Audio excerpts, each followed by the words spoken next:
I never liked watching the news.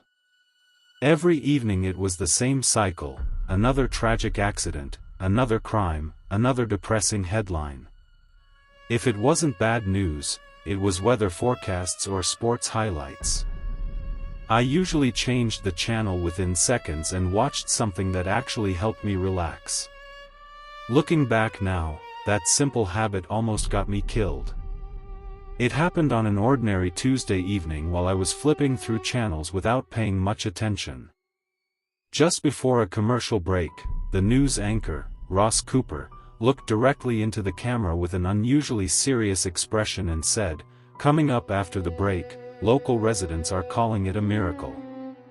Our reporter Dan Aaron is live from the center of a strange phenomenon spreading across Los Angeles. A miracle? That single word caught my attention. Curious, I decided to wait through the endless string of commercials. There were movie trailers, insurance ads, and those pharmaceutical commercials where smiling families walked through beautiful parks while a calm voice listed terrifying side effects. They seemed to last forever, but something told me this story would be worth the wait. When the broadcast returned, the atmosphere had completely changed. Ross Cooper no longer looked calm or confident. His face was pale, and his voice carried an urgency I had never heard before. "We're interrupting our scheduled programming with breaking news," he announced. Reporter Dan Aaron is joining us live from Los Angeles. The camera switched to Dan, but instead of standing outside like reporters usually do, he was inside a dark house. Several frightened people were gathered behind him near covered windows, silently staring outside. In the distance, faint screams echoed through the neighborhood. Dan himself looked exhausted, terrified, and barely able to hold himself together. "I'm reporting from a house where several survivors have taken shelter," he said, struggling to stay composed. "The miracle people have been talking about isn't a miracle at all." He paused for a moment, taking a shaky breath before continuing. "If anyone can hear this, do not go outside. And if someone calls your name, don't answer." A chill ran down my spine. Ross tried to remain calm. "Dan, can you explain exactly what's happening?" Dan nodded slowly. "Earlier today, a massive flash of light appeared in the sky.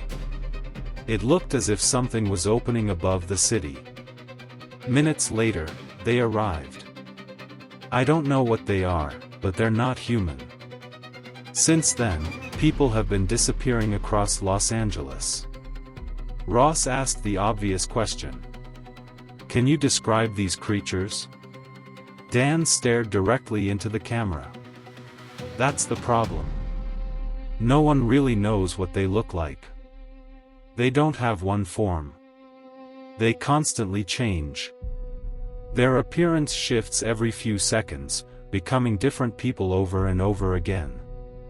Somehow, they can see into your memories. They know every person you've ever loved, your parents, your friends, your neighbors, even relatives who died years ago. They become those people. They speak exactly like them. They remember conversations only you should know. And then they ask you to come outside." Dan's breathing became heavier. "The moment someone opens the door, it's over." I watched it happen. The creature's eyes began glowing with an eerie white light. The victim froze in place. Seconds later, their entire body simply vanished, as if it had never existed. No blood. No body. Nothing. His voice cracked. "And after they disappear, you finally hear what those creatures really sound like. It's not human. I don't even have words to describe it." Ross remained silent for a moment before asking another question. "Do you believe you're safe where you are?" Dan laughed nervously, the kind of laugh that comes from pure fear. "We locked every door. Some people here have firearms. But honestly, I don't know if any of that matters. I saw my great-grandmother standing outside this house 15 minutes ago. She died over 20 years ago. I know it isn't really her. But every part of me wants to believe it is. His voice suddenly became louder. If anyone is watching this, warn your family. Call the police. Call the military. Call anyone you can. These things are multiplying. If people keep trusting the faces they see, humanity won't survive tonight. Suddenly, everyone behind him turned toward a hallway. A loud crash echoed somewhere inside the house. Dan slowly looked over his shoulder. The fear on his face was unforgettable. "Oh God," he whispered. "I think they got inside." The broadcast instantly dissolved into static. A few seconds later, every television channel switched to an emergency alert signal. No explanation. No instructions. Only the repeating emergency tone. I sat frozen on my couch, trying to convince myself that it had all been some elaborate prank. But deep down, something felt terribly wrong. Almost without thinking, I walked to the living room window and carefully looked outside. Standing in my front yard was Mr. Moores, my high school gym teacher.